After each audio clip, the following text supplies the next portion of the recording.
أعوذ بالله من الشيطان الرجيم.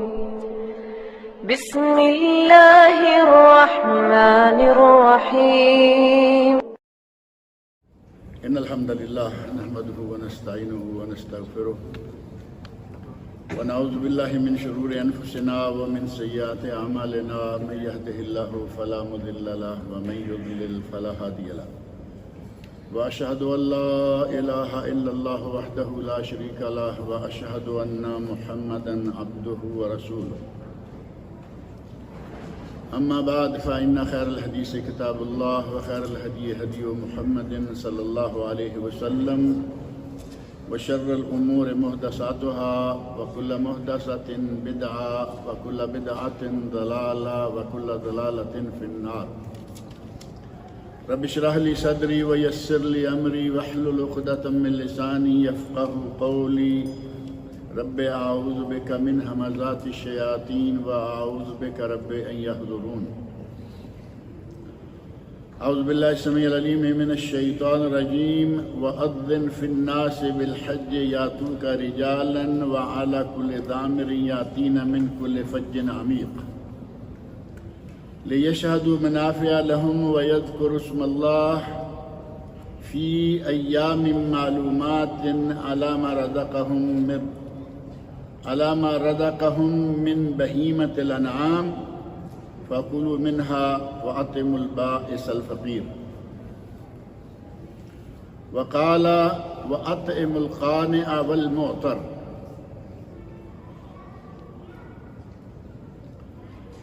سورۃ الحج کی آیت نمبر 27، 28 اور ایک چھوٹا سا حصہ آیت نمبر 36 کا میں نے آپ کے سامنے ابھی پڑھا ہے.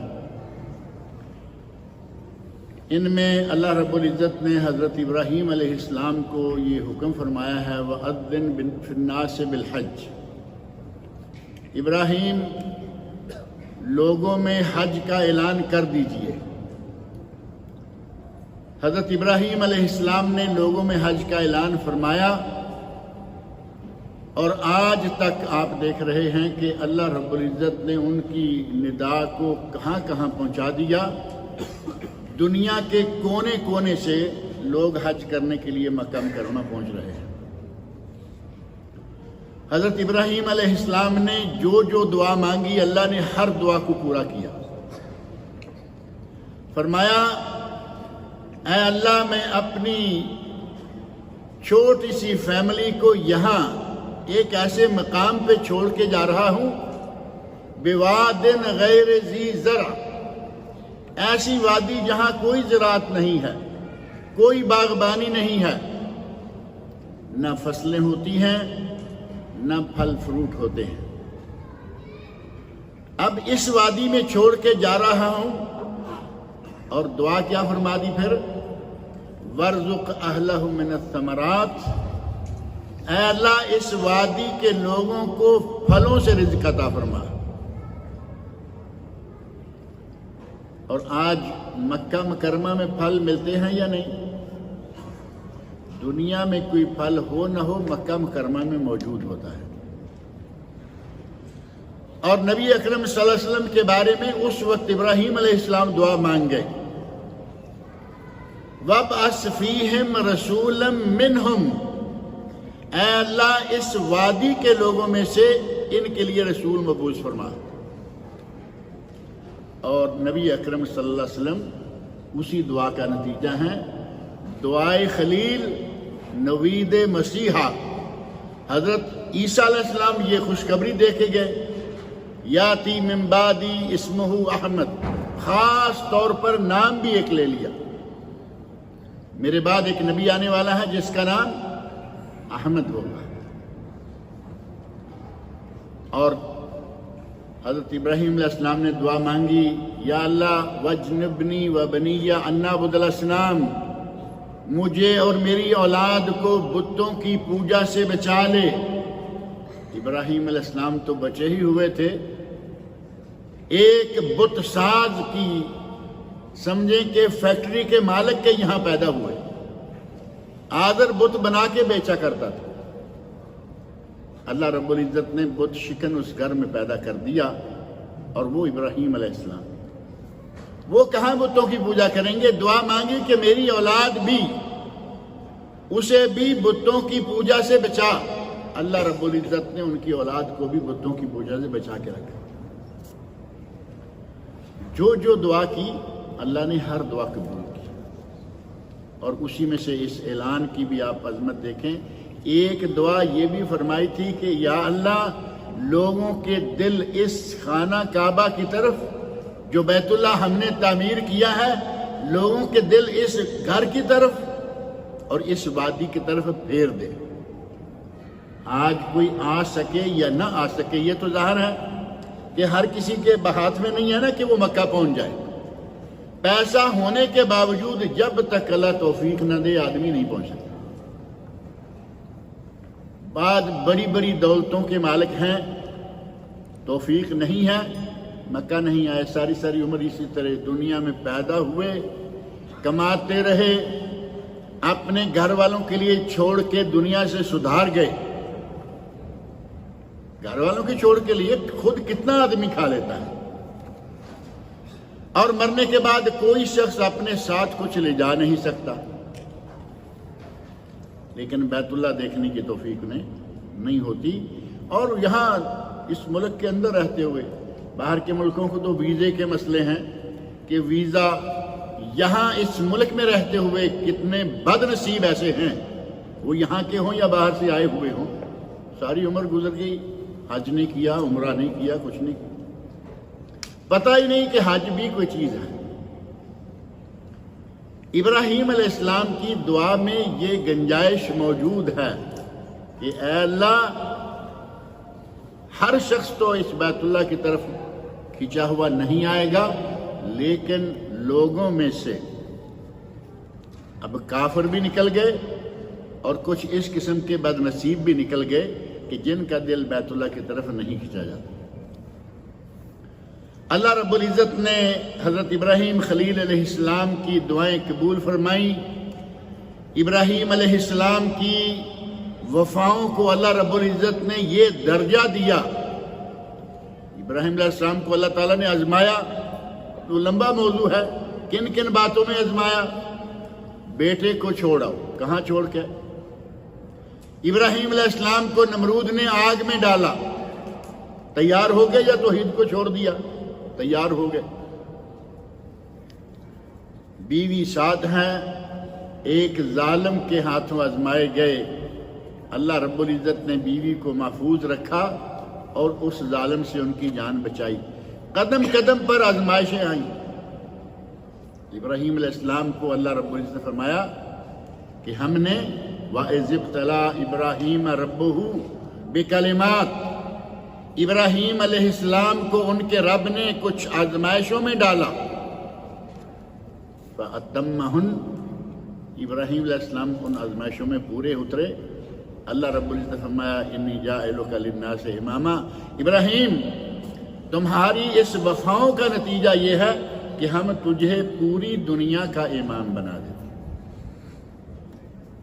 کسی مسجد کا امام نہیں، کسی علاقے کا امام نہیں، کسی ملک کا امام نہیں، بلکہ اللہ رب العزت نے فرمایا انی جاعلک للناس اماما، میں تمہیں لوگوں کے لیے امام بنا رہا ہوں۔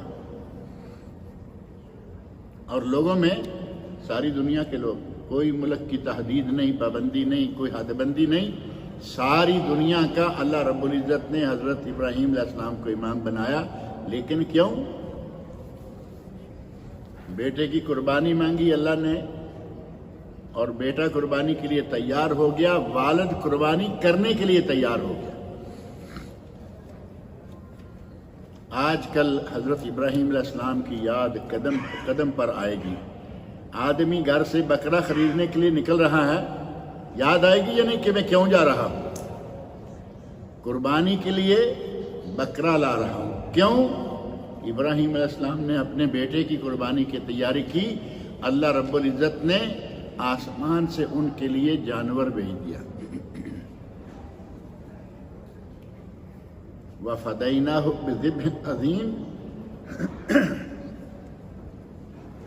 اللہ رب العزت نے ذبح عظیم قربانی اسماعیل کے لیے فدا کر دی۔ آج ہم قربانی خریدن جائیں، ابراہیم علیہ السلام کی یاد، حاجی طواف کریں گے، مقام ابراہیم علیہ السلام کی یاد، صحیح کریں گے ابراہیم علیہ السلام کی بیوی کی یاد، قدم قدم پر حضرت ابراہیم علیہ السلام کی یادیں موجود ہیں۔ ان دنوں میں خاص طور پر، اور ان دنوں کو نبی اکرم صلی اللہ علیہ وسلم نے بڑا مقام عطا فرمایا۔ پچھلے جمعہ یہ بات ہوئی تھی کہ اللہ رب العزت نے ان دنوں کی قسم کھائی ہے، والفجر ولیال عشر والشفع والوتر، عید رات، عید کی رات کی قسم، یوم عرفہ 9 تاریخ کی قسم، ان سارے دنوں کی، ولیال عشر، ان سارے 10 دنوں کی قسم۔ یہی وجہ ہے کہ اہل علم نے کہا رمضان المبارک کا عشرہ اخیر جو ہے اس کی راتیں افضل، کیونکہ ان میں لیلۃ القدر ہے۔ لیلۃ القدر خیر من الف شہر، اور دن علی الاطلاق یہ ذو الحج کے 10 دن افضل ہیں۔ ان 10 دنوں کے مقابلہ میں پورے سال کے کوئی دوسرے دن نہیں آتے۔ ان دنوں میں یوم عرفہ ہے، وہ عرفہ جس کا ایک روزہ رکھنے سے 2 سالوں کے گناہ معاف ہو جاتے ہیں۔ 1 سال گزشتہ اور 1 سال آئندہ۔ اب گزشتہ کی تو سمجھ آتی ہے کہ بھائی جو گناہ کیے تھے وہ بخش دیے گئے، آئندہ کا کیا ہو ہمیں تو معلوم نہیں کہ ہم کیا کرنے جا رہے ہیں، لیکن جسے معلوم ہے وہی معاف بھی کرے گا۔ اسے معلوم ہے کہ یہ کیا کرنے جا رہا ہے، اس نے 1 سال کے گناہ پہلے سے ہی معاف کر دیے کہ جاؤ۔ اب اس کا مطلب یہ بھی تو نہیں ہے کہ آدمی دلیر ہو جائے، عرفہ کا روزہ رکھ لیا ہے اگلا سال اب ہمارا ہے، ایسا نہیں۔ اللہ رب العزت اس سے کبیرہ گناہ کرنے کی طاقت ہی چھین لیتا ہے کہ وہ کبیرہ گناہ کر ہی نہ پائے۔ یہ ہے آئندہ سال کے گناہوں کی معافی، اور گزشتہ کی تو سمجھ آتی ہے نا۔ ان دنوں کو نبی اکرم صلی اللہ علیہ وسلم نے پورے سال کے تمام دنوں سے افضل قرار دیا، اور فرمایا ما من ایام العمل الصالح فیہن، کوئی ایسے دن نہیں ہیں جن میں کیا گیا عمل ان دنوں میں کیے گئے عمل سے افضل ہو، احب الی اللہ من هذه الایام العشر، اللہ کو ان دنوں میں کیے گئے عمل سے زیادہ پیارا ہو کوئی ایسا دن نہیں ہے۔ اگر آپ 1 ریال ان دنوں میں خرچ کرتے ہیں، رمضان المبارک میں بھی وہ ریال خرچ کریں گے تو وہ ثواب نہیں ہوگا۔ اگر آپ ان دنوں میں مریض کی عیادت کرتے ہیں، رمضان میں بھی عیادت کریں گے وہ ثواب نہیں ہوگا۔ آپ ان دنوں میں 2 نفل پڑھتے ہیں، رمضان میں وہ 1 رات چھوڑ کے جو لیلۃ القدر ہے، رمضان میں بھی آپ وہ 2 رکعتیں پڑھیں گے، اس کا ثواب ان 2 رکعتوں کے برابر نہیں ہوگا۔ حتیٰ کہ نبی صلی اللہ علیہ وسلم فرمایا ما من ایام العمل الصالح فیہن، کوئی دن ایسا نہیں ہے کہ جس میں کیا گیا عمل ان دنوں کے عمل کے مقابلے میں آ جائے۔ اور تفصیلی حدیث آپ کے سامنے گزشتہ جمعہ میں رکھی گئی تھی، صحیح بخاری ابو داؤد کی حدیث ہے۔ صحابہ کہتے ہیں یا رسول اللہ جہاد بھی نہیں فرمایا، جہاد بھی نہیں۔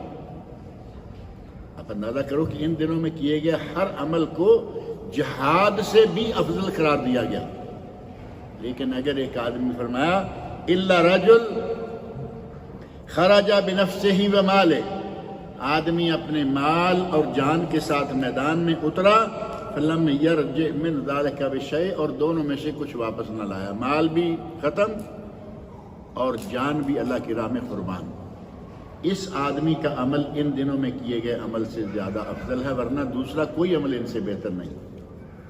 لہذا کوشش کریں کہ ان دنوں میں بھاگ دوڑ کر کے، پہلے بھی ہم نمازیں تو پڑھتے ہی ہیں نا، لیکن ان دنوں میں کوشش کریں اشراق کی 2 رکعتیں پڑھ لیں، 2 4 6 8 رکعتیں صلاۃ الضحیٰ جس کو نماز چاشت کہتے ہیں، 9 10 11 بجے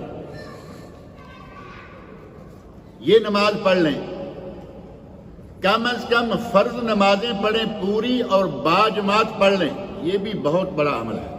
ہم فرض نمازیں تو پڑھتے ہیں یقیناً، لیکن کبھی آگے کبھی پیچھے، کبھی باجماعت کبھی بے جماعت۔ کوشش کریں کہ ان دنوں میں فرض نمازیں جو ہیں وہ باجماعت ادا ہوں۔ صحیح مسلم میں حدیث ہے، نبی اکرم صلی اللہ علیہ وسلم ارشاد فرماتے ہیں، ما من امرئ مسلم تحضرہ صلاۃ مکتوبہ، اگر کسی مسلمان کو فرض نماز کا وقت پا لے، فرض نماز آ گئی اور اس نے کیا کیا، فیحسن وضوءها، اس نے بہترین طریقے سے وضو کیا، وخشوعها، پورے دل کے ساتھ اللہ کے ساتھ لو لگا کے اس نماز کو ادا کیا، ورکوعها، اس کے رکوع سجود پورے کیے۔ کوے کی طرح ٹھونگے مارنے یا مرغے کی طرح ٹھونگے مارنے کا انداز اختیار نہیں کیا، الا کانت کفارۃ لما قبلها من الذنوب، اس کے پہلے سارے گناہ اللہ تعالیٰ اس ایک نماز کے ذریعے معاف کر سکتے ہیں۔ ایک چھوٹی سی ساتھ شرط لگا دی، ما لم یوت کبیرتن، شرط یہ ہے کہ کبیرہ گناہ کا ارتکاب اس نے نہ کیا، قتل نہ کیا ہو، ڈاکہ نہ ڈالا ہو، زنا نہ کیا ہو۔ جتنے بھی کبیرہ گناہ ہیں ان کو چھوڑ کر ہر صغیرہ گناہ اللہ تعالیٰ معاف کر دیتا ہے۔ اور یہ صرف ایک دن کے لیے نہیں، وَذَلِكَ الدَّهْرَ كُلَّهُ، یہ ہمیشہ کے لیے ہے۔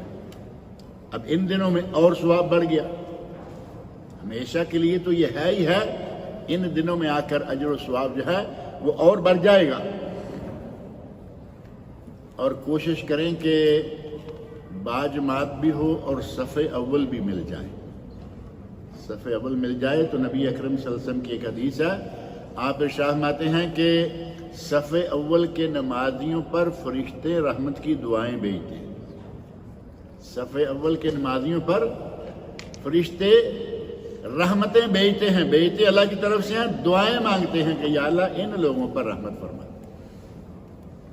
کوشش کر کے صف اول میں آئیں، فرض نمازیں ادا کریں، اور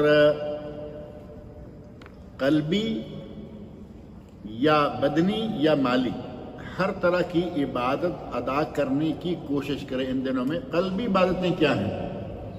دل میں اخلاص، مختصر اخلاص بہت ہی قیمتی چیز ہے۔ اگر اخلاص ہے تو عمل قبول، اور اگر اخلاص نہیں ہے تو عمل نامقبول بلکہ گناہ۔ اخلاص کا برعکس کیا ہے، اپوزٹ کیا ہے؟ ریاکاری۔ ریاکاری کو نبی صلی اللہ علیہ وسلم نے شرک اصغر، شرک قرار دیا لیکن چھوٹا۔ اب شرک جو ہے وہ تو ظاہر ہے کہ گناہ ہے، بہت بڑا گناہ ہے۔ نبی صلی اللہ علیہ وسلم نے ریاکاری کو، آدمی کسی بھی کام کے لیے ریاکاری کرے، گزشتہ جمعہ میں نے یہ بات ذکر کی تھی کہ آدمی حج کے لیے نکلتا ہے اور اس کا کوئی ایسا نہیں ہے کہ بھائی حج ادا کر لوں، یہ فرض ہے، اللہ رب العزت کا فریضہ ادا ہو جائے گا۔ اس کو اب دیکھنے میں آ رہا ہے کہ پورے محلے کے سارے لوگ حج کر چکے ہیں، میں رہ گیا ہوں، یہ میرے بارے میں کیا سوچ رہے ہوں گے، چلیے اس سال حج کر کے آ جاتے ہیں۔ یہ اللہ کے لیے حج ہوگا؟ یہ محلے داروں کو راضی کرنے کے لیے، جان پہچان والے لوگوں کو راضی کرنے کے لیے، یا ان کے طعن و تشنیع سے بچنے کے لیے حج ہے۔ پورے اخلاص للہ کے ساتھ کوئی بھی عبادت ادا کریں، اللہ رب العزت اسے قبول کرتا ہے۔ قلبی عبادتوں میں سے اخلاص، قلبی عبادتوں میں سے تکبر کو چھوڑیں۔ قلبی عبادتوں میں سے نفاق، دل کے اندر نفاق موجود ہے، وہ تو مسلمان ہی نہیں رہے گا۔ زبان سے لا الہ پڑھ رہا ہے اور بغل میں چھری بھی ہے، اوپر سے مسلمان ہے اندر سے منافق ہے۔ منافق کا درجہ کافر سے بھی زیادہ بدتر ہے۔ کافر کو مطلق جہنم کی سزا کا بتایا گیا ہے کہ جہنم میں ہوں گے، لیکن منافق کے بارے میں فرمایا گیا ان المنافقین فی الدرک الاسفل من النار، منافق جہنم کے گہرے ترین گڑھے میں ہوں۔ تو یہ جتنی قلبی عبادتیں ہیں یا جتنے قلبی گناہ ہیں، گناہوں سے بچیں، عبادتیں ادا کریں، اور جہاں تک تعلق ہے بدنی عبادات کا، اس میں نماز ہے، مریض کی عیادت کے لیے آپ جاتے ہیں، مزاج پرسی کے لیے جاتے ہیں، جنازے میں شرکت کرتے ہیں۔ یہاں جنازہ تقریباً ہر جمعہ ہوا کرتا ہے، الحمدللہ آج نہیں۔ الحمدللہ کہنا مناسب ہے یا نہیں؟ بھائی ہمارے ثواب کے لیے کسی کے گھر کا جی مار دیں، یہ کوئی بڑی بات ہے کہ ہمیں ثواب ملے گا؟ الحمدللہ آج یہاں جنازہ نہیں ہے، ہمیں ثواب ہو نہ ہو الحمدللہ خیریت ہے، باہر مسجد کے باہر خیریت ہے۔ کتنے علاقے کے جنازے یہاں آتے ہیں، اس پورے علاقے میں الحمدللہ آج کوئی فوتگی نہیں ہوئی۔ جنازے میں شرکت کرے، قبرستان تک جائے، یہ بدنی عبادات میں سے، حج ہے بدنی عبادات اور مالی عبادت دونوں کا مجموعہ ہے۔ صدقہ بھی مالی عبادت، اور یہ حج بدنی، مالی اور اگر کہیں قلبی تو ساری عبادتوں کا مجموعہ۔ جو ان دنوں میں لوگ وہاں پہنچ گئے ہیں، اور یہاں خلیج کے لوگ جو ہیں وہ پہنچنے والے ہیں، پہنچ رہے ہیں، باہر والے لوگ بھی آ گئے، کوئی آ رہے ہیں۔ بہت ہی بڑا یہ عمل ہے، ساری زندگی میں ایک مرتبہ ہے، لیکن سارے گناہوں کو بہا لے جاتا ہے۔ قلبی عبادت اس میں، بدنی عبادت اس میں، اور مالی عبادت اس میں، ہر طرح کی عبادت کا یہ مجموعہ ہے۔ مالی عبادت میں سے ہمارے یہاں ایک نظریہ بنا ہوا ہے، اور وہ ہے سال میں زکوٰۃ نکالی اور اس کے پیسے جمع کر کے رکھ دیے۔ ابھی مثال کے طور پر کسی کے آدمی کی زکوٰۃ نکلی ہے 1,00,000 ریال، لوگوں کی الحمدللہ ملینز کے حساب سے زکوٰۃ نکلتی ہے، اللہ تعالیٰ ان کو اور دے، اور جن کے پاس کم ہے اللہ ان کو اور زیادہ دے۔ یہ تو ہمارے آپ کے سب کے کام کی بات تھی، 4 لوگوں کی آواز آئی آمین پر۔ میں نے کہا جن کے پاس ملینز زکوٰۃ نکلتی ہے اللہ ان کو دے، اور جن کے پاس کم ہے اللہ ان کو بھی دے۔ ابھی کام کچھ بات بنی ہے۔ جس کی زکوٰۃ میں مثال کے طور پر لیتا ہوں 1,00,000 نکلی ہے، 1,00,000 زکوٰۃ نکلی، اس نے ایک طرف رکھ دیے۔ اب ان میں سے 12 مہینے کی 1,000 کے حساب سے تنخواہ لگا دی فلاں کزن کی، وہ کزن لڑکی ہے، لڑکا ہے، بیوہ ہے، کوئی بھی ہے، اور اسی میں سے رکھا کہ اس سال ہمارے فلاں لوگ شادی کرنے والے ہیں اپنی بیٹی کی، اس کے لیے یہ ایک طرف کر دی۔ کبھی کبھی ہم سے سکول والے بھی کچھ مطالبہ کرتے ہیں کہ بھائی فیسیں لوگوں کی جن کی نہیں ہوتی، ان کی فیسیں ادا کرنے کے لیے ہمیں کچھ دے دو، اس کے لیے کچھ الگ کر کے رکھ لیا۔ اب یہ سال میں سے صرف ایک مرتبہ جو زکوٰۃ نکالی ہے یہ وہ ہے۔ اب 1,00,000 کو پورا سال اب جگہ جگہ بانٹیں گے، آپ یقین جانیں کہ ان جگہوں میں سے اگر میں کہوں کہ کوئی بھی جائز اور صحیح نہیں ہے، کیونکہ بنیادی طریقہ ہی صحیح نہیں ہے۔ آج آپ پر زکوٰۃ فرض ہو گئی، آج کل پرسوں ہفتہ 10 دن کے اندر زکوٰۃ نکال دیں، اپنے گھر سے، اپنے اکاؤنٹ سے، اپنی جیب سے نکال کے تقسیم کر دیں، یہ ہے طریقہ۔ اور اگر کسی نے کسی کی تنخواہ لگانی ہے تو اس کو اگلے سال کی زکوٰۃ نکالے، ایڈوانس زکوٰۃ نکالے، اس میں سے تنخواہ لگائے۔ مال اللہ کا ہے، اب تم خواہ دوسرے پہ اپنا زور ڈال رہے ہو کہ لو جی میں ان کو ہر مہینے تنخواہ دیتا ہوں۔ ایڈوانس زکوٰۃ نکالیں، اور اس ایڈوانس زکوٰۃ سے آپ چاہے تنخواہ لگائیں، چاہے جو مرضی کریں، لیکن شادی بیاہ جو خاص طور پر لڑکیوں کی شادی میں ہمارے یہاں زکوٰۃ کا پیسہ دیا جاتا ہے، وہ سارا نہیں تو بہت سارا حرام جگہ جا رہا ہے۔ حرام جگہ شادی میں، بھائی شادی میں حرام جگہ کہہ رہا ہے یہ آدمی، شادی میں جہیز دینا جیسے ہمارے یہاں دیا جا رہا ہے، تھوڑا بہت تو چلو مان لیا کوئی ضروری چیز ہے، بیٹی کو تحفہ دے دی، ہمارے یہاں سامنے والے مانگ رہے ہیں، بیٹے کو پڑھایا ہے، اتنی فیس ہم نے اتنے سالوں میں جمع تفریق کر کے رکھا ہوا ہے کہ اتنے لاکھ اتنے کروڑ ہم اس پہ خرچ کر چکے ہیں، اب وہ بیچارے اس کی پسلیوں سے نکالیں گے، اس کی ہڈیوں سے نکالیں گے، جس کی بیٹی، وہ بیٹی بھی دے رہا ہے، ساتھ ان کے بیٹے کو بھی خرید رہا ہے۔ بیٹا تو تم نے نیلامی رکھ دیا نا، جو زیادہ پیسے دے گے اسے ہم بیٹی دیں گے، سراسر غلط۔ اور بیٹی کے اس قسم کے جہیز کے لیے آپ زکوٰۃ دے رہے ہیں، آپ کی زکوٰۃ حرام حصے میں گئی۔ زکوٰۃ کے جو 8 مصارف ہیں وہ طے ہیں یا نہیں؟ سورۃ التوبہ آیت نمبر 60 کھول کر دیکھ لیں، 8 مصارف، ان میں جہیز کے لیے پیسہ دینا نہیں آتا، ان میں سکولوں کی فیسیں، اور خاص طور پر وہ سکول جہاں دینی تعلیم نہیں ہوتی، ایک ہیں عربی مدارس، عربی یہاں والے نہیں، ہمارے ملکوں والے، یہاں تو زیادہ تر ہیں سعودی عربی ہے نا، عربی مدارس جو دینی تعلیم دیتے ہیں ان میں زکوٰۃ لگتی ہے، اور جہاں فیسیں باقاعدہ لگتے ہیں، صرف انگریزی اور یہ اور وہ ہی پڑھایا جاتا ہے، اور جن کے پڑھے ہوئے لوگوں کو بول و براز کے آداب تک نہیں آتے، بابو بنتے ہیں، انگریز بن کے نکلتے ہیں، ان میں زکوٰۃ دینا سراسر حرام ہے۔ ہماری وہاں بھی زکوٰۃ جا رہی ہے، ایک سال میں اس زکوٰۃ سے کیا کیا کریں گے؟ لو جی، ہماری قبرستان کی دیوار گرنے کو قریب ہے، اس سال ہم وہ بھی صحیح کرا دیں گے زکوٰۃ کے پیسے سے۔ کیا وہاں فقراء مساکین ہی صرف دفن ہو رہے ہیں؟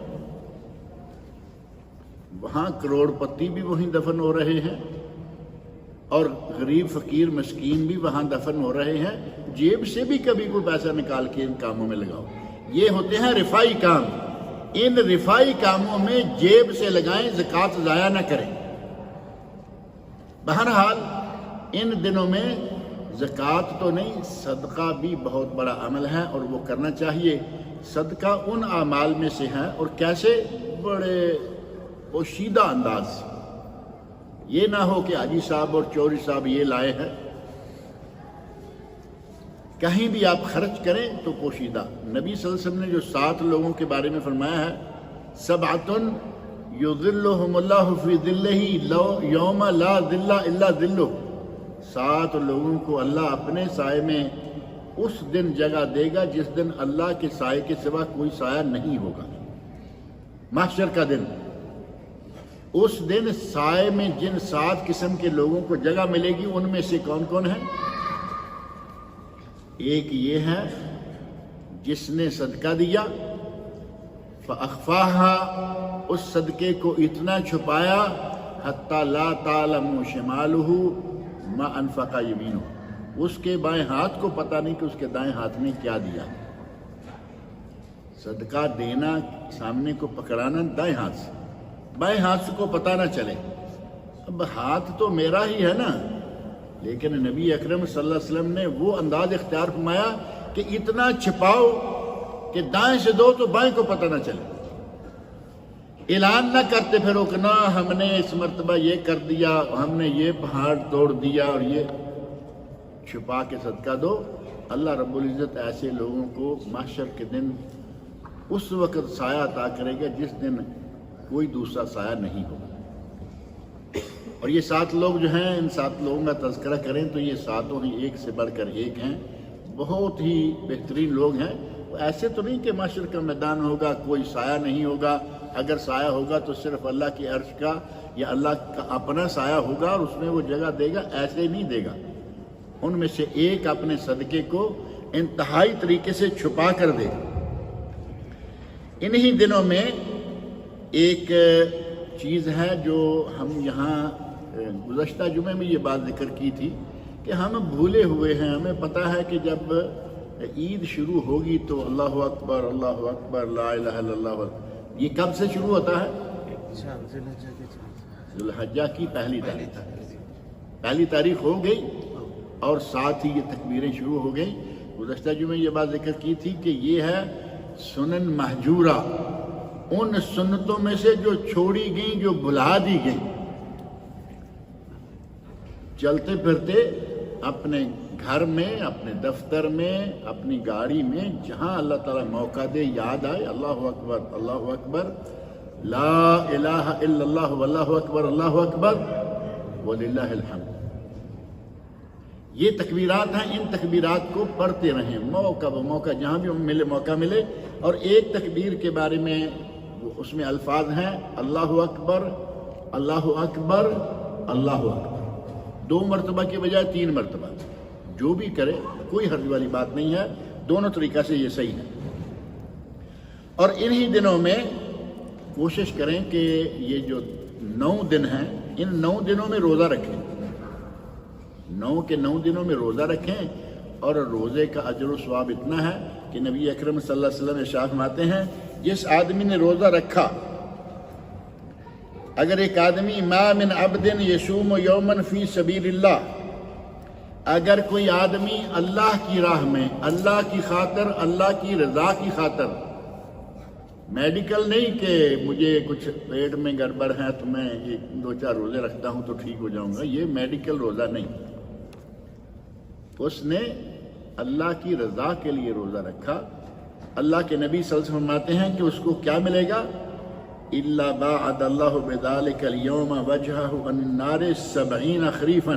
صحیح بخاری اور صحیح مسلم کی حدیث ہے.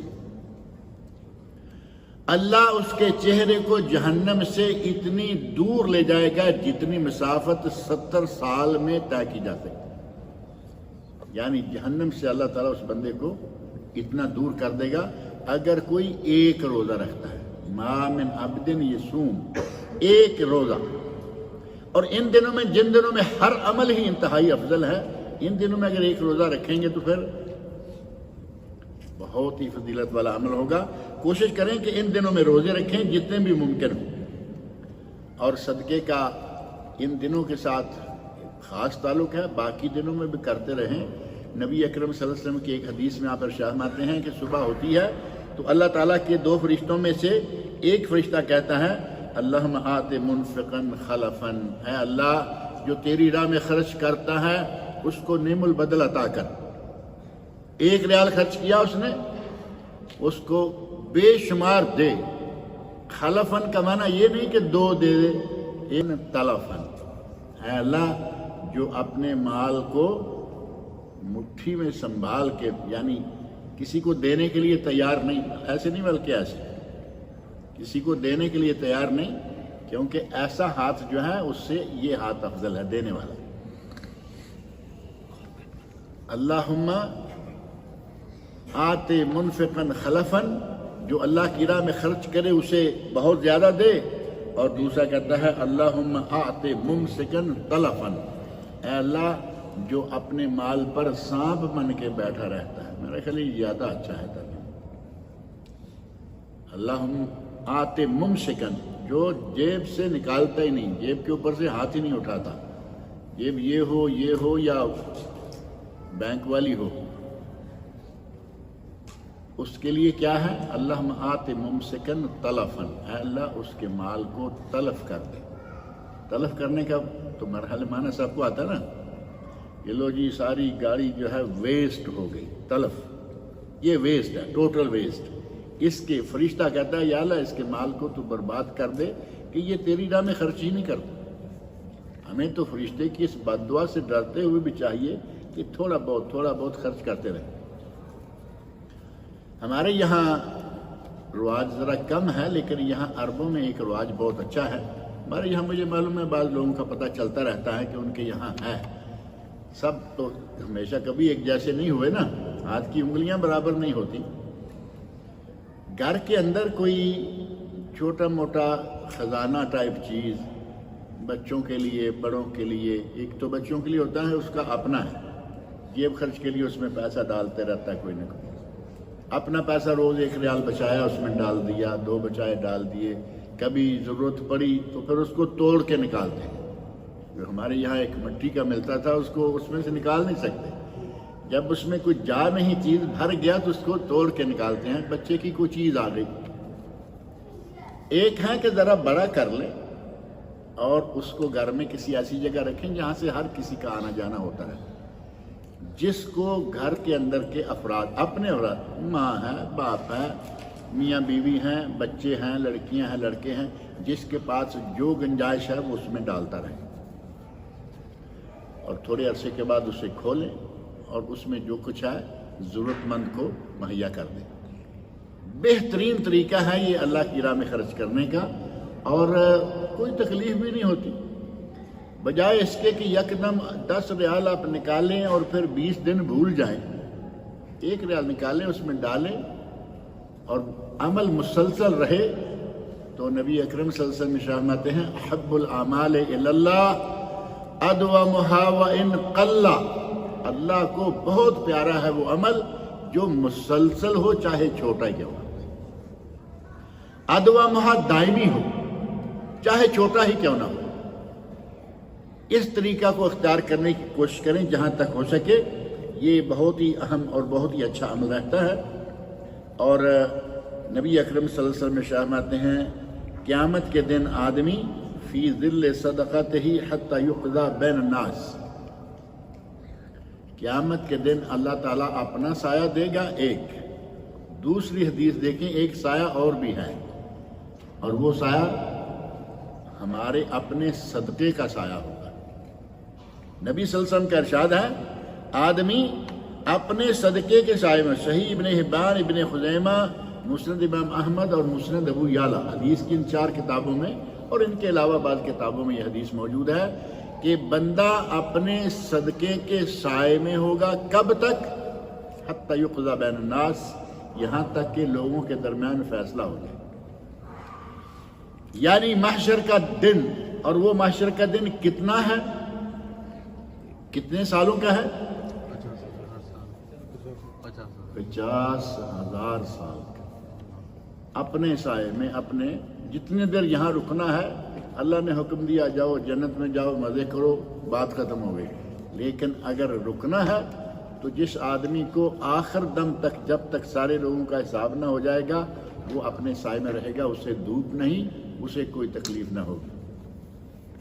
کتنا فائدہ ہوگا یہ بھی، اور کوشش کریں کہ ان دنوں میں اللہ اکبر، الحمدللہ اور لا الہ الا اللہ، یہ 3 چیزیں نبی اکرم صلی اللہ علیہ وسلم فرماتے ہیں، مسند امام احمد اور سنن دارقطنی کی العلل صحیح سند سے ثابت ہے، فَأَكْثِرُوا فِيهِنَّ، یہ جو 10 دن ہیں ان میں کیا کرو؟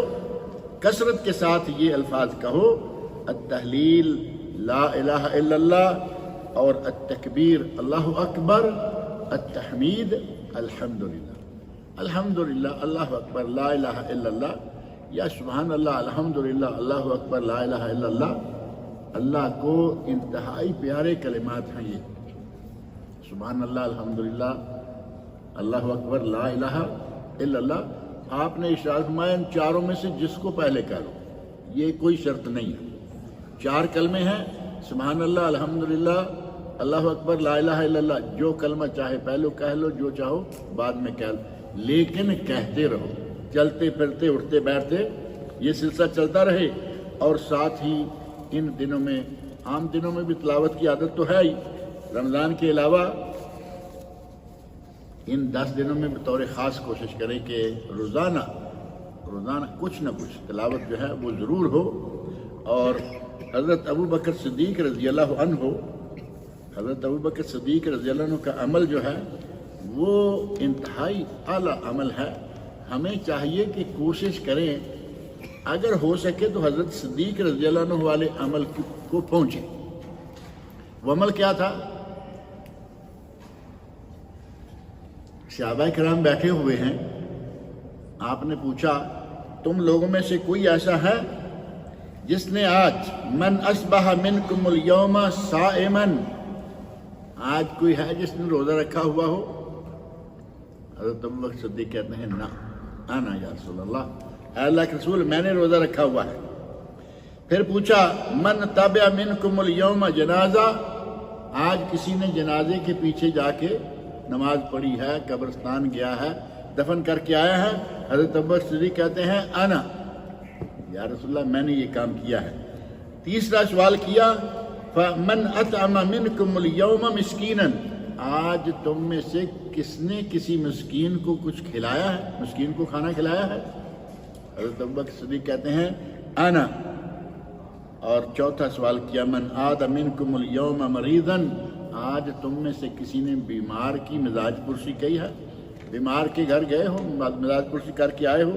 حضرت ابوبکر صدیق کہتے ہیں یا رسول اللہ انا۔ ایک آدمی نے ہر کام جو نام آپ لے رہے ہیں وہ آدمی کام کر چکا ہے۔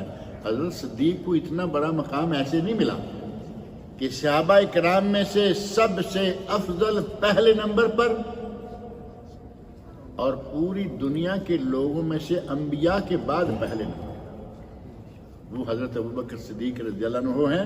ہر کام کیا۔ نبی صلی اللہ علیہ وسلم نے فرمایا مجتمعنا فی امرئ الا دخل الجنہ، جس میں یہ چار چیزیں جمع ہو گئی، جس نے یہ چار کام کر لی۔ اب یہ نہیں کہ ہر وقت ہر روزانہ چار ہی ہوں، جو بھی کرتا رہے ثواب، لیکن اگر کسی میں چار جمع ہو جائیں تو سمجھے کہ وہ جنتی ہو گیا۔ ان دنوں میں لوگ قربانیاں خرید رہے ہیں، قربانیاں کرنے جا رہے ہیں۔ ناخن بال کا مسئلہ یہ تو سب کو معلوم ہی ہے نا کہ جس نے قربانی کرنی ہے، من اراد ان یضحی، جس نے قربانی کا ارادہ کر لیا ہے، یہ چاند نکلنے سے پہلے ناخن بال وغیرہ کاٹ لے، اس کے بعد ناخن بال اور بشرہ، یہ تیسری چیز جو ہے اس کے بارے میں عموماً ہمارے یہاں کوئی کنسپٹ نہیں ہے کہ یہ کیا ہے۔ ہمارا زور ہے ناخن بالوں پر، جسم کے کوئی بھی بال ہیں اور ناخن یہ نہیں کاٹنا۔ اور جب موقع ملتا ہے نا، یہ بیٹھے ہوئے ہیں ایسے تھوڑا کیا، کچھ لوگوں کی یہ جگہ جو ہے بڑی سخت ہو چکی ہوتی ہے، تو یہ تھوڑا ٹوٹ گیا پھر اس کو ڈول آرام سے نکال دیا، یہ ہے بشرہ۔ آپ یہ بھی نہیں نکال سکتے۔ اور کچھ لوگوں کو کام کے نتیجے میں یا بعض موسم ایسے ہوتے ہیں، سال میں ایک موسم ایسا آتا ہے کہ یہاں چھوٹے چھوٹے پیس اٹھتے ہیں، وہ چمڑے کے پیس ہوتے ہیں، کوئی اور چیز نہیں ہے، کوئی جڑیں نہیں نکل آئی، وہ جڑیں بھی نکلیں گی تو اندر سے نکلیں گی نا، چمڑا شمار ہوتا ہے، اس کو بھی نہیں چھیڑنا۔ ان 10 دنوں میں بڑے آرام سے رہیں، نہ ناخن نہ بال اور نہ ہی چمڑا، کوئی چیز نہیں چھیڑنا۔ رہا مسئلہ قربانیوں کا، کیونکہ ان دنوں میں لوگ قربانیاں بھی خریدیں گے، کچھ لوگوں نے خرید لیں، باہر کے لوگوں نے تو خیر 4 6 مہینے سال رکھی ہوتی ہیں، پالتے ہیں، پیار کرتے ہیں، خدمت کرتے ہیں۔ اصل میں یہ ہے بڑا ہی ثواب۔ اب یہاں جو فلیٹ والا ہے وہ کیا کرے گا؟ یہاں تو وہ لا کے ایک دن بڑی مشکل سے گزارے گا، تو اتنا ہی کافی ہے۔ جتنی اللہ کسی کو توفیق دے، اس جانور کی خدمت کر کے بھی ثواب لیں، اور جانور کو ضرور، جو قربانی کا جانور ہے اس کو خریدنے سے پہلے ضرور یہ چیز دیکھ لیں کہ اس کی دونوں آنکھیں صحیح ہوں، اس کے چاروں پاؤں صحیح ہوں، لنگڑا نہ ہو، کانا نہ ہو، اندھا تو خیر ہوگا نہیں، اندھا ہوگا تو پتہ ہی چلنا ہے، کانا بھی نہ ہو، اور ساتھ ہی یہ کہ اس کے کان کٹے ہوئے نہ ہوں۔ کانوں کی 4 شکلیں، بلکہ اس سے بھی زیادہ، مقابلہ، مدابرہ، شرقہ، خرقہ۔ کان آگے سے بھی چرا ہوا نہ ہو، پیچھے سے بھی چرا ہوا نہ ہو، نیچے سے بھی کٹا ہوا ہوتا ہے نا، کئی چرا ہوا ہوتا ہے اور کئی کا کٹا ہوا ہوتا ہے، تو یہ 3 ہو گئی۔ اور ایک شکل ہے کہ نہ وہ شرقہ ہو گیا نیچے والا، اور خرقہ، کان کے اندر سوراخ ہے، کان تو ایسے چوڑا ہوتا ہے نا، یہاں ایک سوراخ ہے۔ ایک سوراخ بڑا باریک وہ ہے کہ جس میں کوئی ٹیگ وغیرہ لگایا گیا ہے، کوئی بات نہیں، وہ چونکہ پہچان کے لیے ہے، لیکن اگر ایسے انگلی کے برابر سوراخ نظر آ رہا ہے وہ جانور نہ خریدیں، کیونکہ یہ نشانیاں تھیں کبھی، آج بھی کچھ نشانیاں ہوتی ہیں، کبھی یہ نشانیاں تھیں کہ یہ ہم نے فلاں بت کے نام کر دیا، اب وہ کہیں بھاگا کہیں نکل گیا، لوگوں نے بیچا کھا گئے۔ قربانی کے لیے اس قسم کا جانور جو ہے وہ لینا جائز نہیں ہے۔ یہ ساری چیزیں اچھی طرح جان پہچان کے لیں، ان میں سے کوئی کمی بیشی نہ ہو، اور گوشت سارے کا سارا خود نہ کھا جائیں، تھوڑا تقسیم بھی کر دیں۔ یہ تقسیم کرنا فرض تو نہیں ہے، مستحب ہے۔ اب مستحب کا معنی کہ پیارا عمل ہے یہ کہ اس کو کم از کم 3 حصے کر لیں، ایک حصہ اپنے فریج میں ڈالیں، دوسرا حصہ فقراء و مساکین کو بانٹیں، اور تیسرا حصہ مہمانوں کے لیے، چاہے انہوں منگوا کے پکوا کے کھلا دیں یا ان کے گھر میں دے دیں، اپنے دوست احباب عزیز جو ہیں۔ یہ تقریباً 2 حصے اپنے ہی بن جاتے ہیں، عزیزوں کو دیں گے تو اپنا ہی ہے، اور فقراء مساکین کو دیں گے تیسرا حصہ ضرور نکال دیں۔ کئی لوگ ہیں وہ 2-3 قربانیاں دیتے ہیں، تو چلیے جی ایک تو بانٹ دیتے ہیں، 2 رکھتے ہیں۔ یقین مانیں کہ قریب ہی خبر ملی، ابھی گزشتہ ہفتے کے دوران ان کی فریج میں پچھلی قربانی کا گوشت موجود ہے۔ مانیں گے؟ گزشتہ ہفتے پچھلے سال کی قربانی کا گوشت موجود، یہ نا فریج میں ڈال لیجئے کوئی بات نہیں، لیکن اتنا فریز اتنا لمبا اگلی قربانی سے 1 دن پہلے تک رکھیں گے، یہ 2 ہفتے پہلے ہو گیا، اگر پچھلے ہفتے میں ہوگا تھوڑی کرونے کے دن تو نکل گئے نا، اب کرونا کہاں ہے، اب تو کرونا نہیں ہے، اللہ رب العزت نے اسے جان چھڑا دی ہے۔ یہی وجہ ہے کہ آپ دیکھیں سب بغیر ماسک کے بیٹھے ہوئے ہیں، کسی کو ضرورت ہے تو پہنے، نہیں تو کوئی نہیں، نہ ماسک رہے نہ توکل نہ رہا، ساری چیزیں ایسے آ رہے ہیں۔ اللہ نے یہ احسان کر دیا ہے کہ اسے جان چھوٹ گئی ہے۔ ویسے ہی بعض دفعہ لوگ لاپرواہی سے، میں نہیں کہتا کہ وہ کوئی گناہ کی نیت سے یا لوگوں کو محروم رکھنے کی نیت سے نہیں، لاپرواہی سے اتنا لمبا کر دیتے ہیں کہ گزشتہ عید کا گوشت ابھی تک باقی ہو۔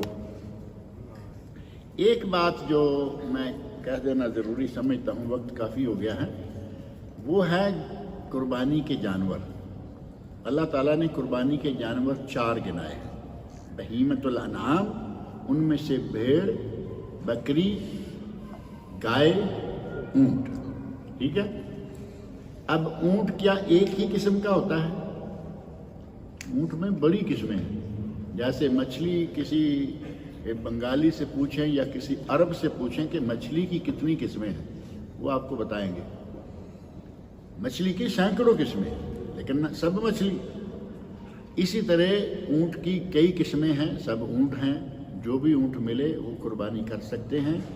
اور گائے کی بھی بہت ساری قسمیں ہیں، جو قسم ملے وہ کر لیں۔ بیڑ کی کئی قسمیں ہیں، جو ملے وہ کریں۔ بکری کی کئی قسمیں ہیں، جو ملے کریں۔ باقی میں تو کوئی مسئلہ نہیں ہے۔ اصل مسئلہ جو میں آپ کے سامنے رکھنا چاہتا ہوں وہ ہے ایک گائے کی اقسام کا۔ ہمارے یہاں یہ بڑا زور دے دیا گیا کہ گائے صرف گائے، جو عام ہماری معروف گائے ہے کو یہ نا، کو جو ہے وہ قربانی کرنی ہے، گائے ہو یا بیل ہو، دونوں میاں بیوی میں سے کوئی ایک ذبح کرنا ہے۔ حالانکہ گائے کی اقسام ہیں، ان اقسام میں سے ایک قسم کا نام جاموس ہے۔ گائے کی اقسام ہیں اور ان اقسام میں سے ایک قسم کا نام جاموس ہے، اور یہ عرب لغات میں معروف ہے۔ اب یہ جاموس کیا ہے؟ بفلو، یہ ہے بھینس۔ بھینس کی قربانی بھی جائز ہے۔ اس میں بڑا اختلاف ہمارے پاک و ہند میں ایک دوسرے پر بڑے تیر برسائے جاتے ہیں، تیر و تفنگ کا میدان کھل جاتا ہے قربانی کے قریب آگے کہ گائے ہی ہونی چاہیے۔ جب گائے کی اقسام موجود ہیں، بکری کی، بھیڑ کی، اونٹ کی اقسام موجود ہیں، تو گائے کی اقسام میں سے ایک قسم جو جاموس ہے اس کو ذبح کرنے میں کیا مسئلہ ہے؟ اور میں سمجھتا ہوں کہ جو اس وقت ہندوستان کے حالات ہیں، انڈیا کے، وہاں گائے ماتا ہے، ایک پارٹی کی جو میجر پارٹی ہے ان کی ماں ہے گائے، وہ اپنی ماں کو ذبح ہوتے دیکھتے رہتے ہیں لیکن عید پہ آ کے دیکھنا نہیں چاہتے۔ انہیں معلوم ہے کہ مسلمان یہ کھاتے ہیں، انہیں معلوم ہے کہ مسلمان گائے کا گوشت کھاتے ہیں، وہ دیکھتے رہتے ہیں، لیکن جیسے ہی عید کا موقع آتا ہے انہیں معلوم ہے کہ یہ قربانی کریں گے، عید کے موقع پہ آ کے وہ یہ شور مچانا شروع کر دیتے ہیں کہ ہم ذبح نہیں کرنے دیں گے۔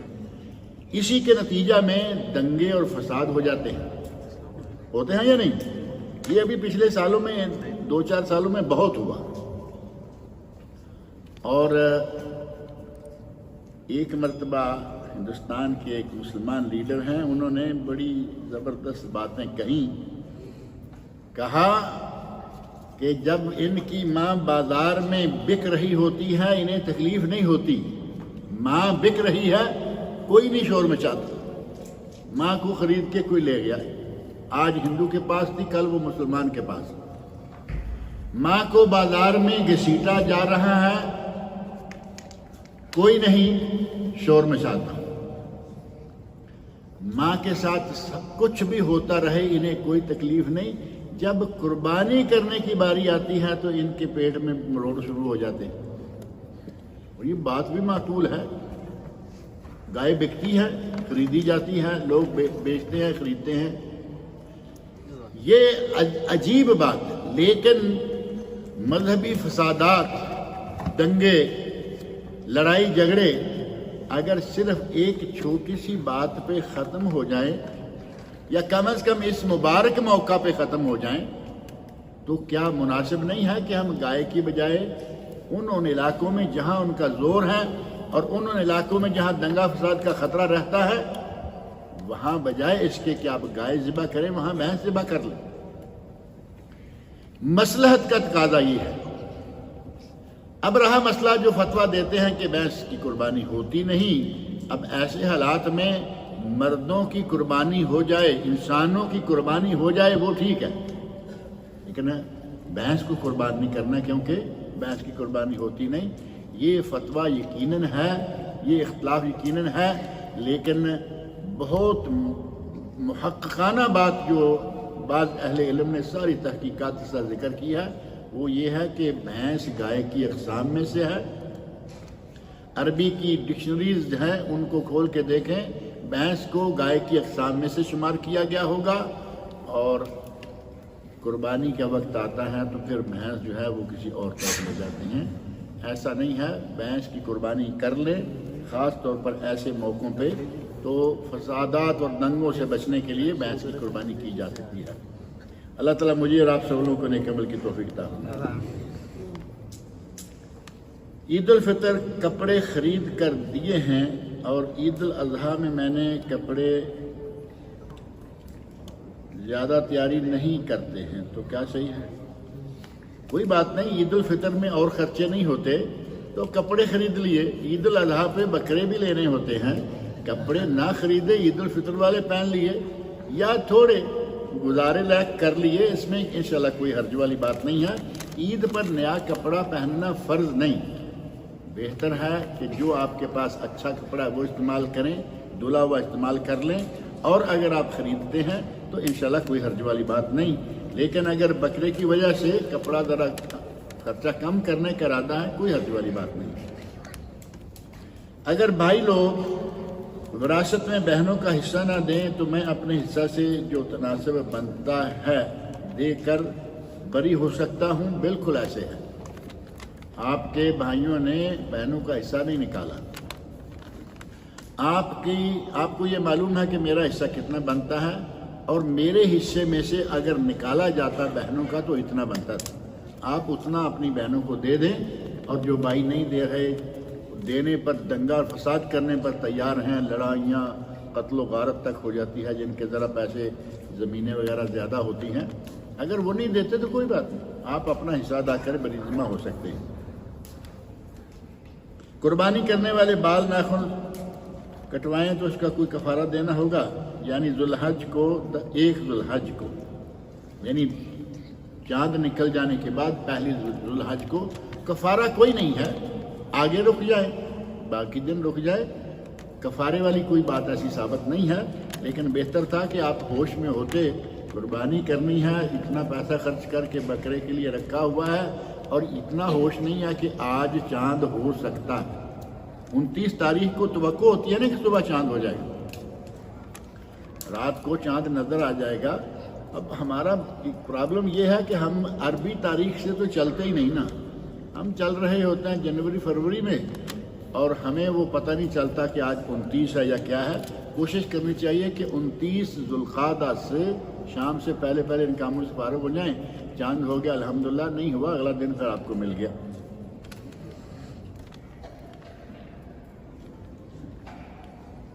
کمپنی بینک سے لون لے کر حلال کام کرتی ہے، اس کمپنی بینک سے سود پر لون لے کر حلال کام کرتی ہے، یہ ہے حلال اور حرام کا مجموعہ۔ سود حرام ہے یا نہیں؟ بینک سے لون لیا سود پر اور آگے کام حلال کر رہی ہے۔ اب یا تو یہ کہیں کہ اس کا کام جو ہے ایک کمپنی ہے بہت بڑی، اور آپ کو نہیں معلوم کہ وہ اپنا یہ سلسلہ کیسے چلا رہے ہیں، ٹھیک ہے، آپ کا کام ہے کہ آپ کام جائز کر رہے ہیں، کمپنی تو حلال کر رہی ہے نہیں کر رہی، آپ کا کام جائز ہے۔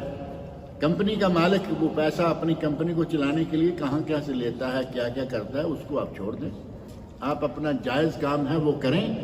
اور اگر کو آپ سمجھتے ہیں کہ میں اور میرے ساتھ 2-3 ہی لوگ ہیں اور یہ سارے کا سارا کام جو ہے یہ اب شروع ہوا ہے، سارے کا سارا بینک سے سود لے کر شروع کیا ہے، اس کمپنی میں کام کرنا کریں، اللہ تعالیٰ کہیں سے آپ کو حلال مال عطا فرمائے گا انشاءاللہ۔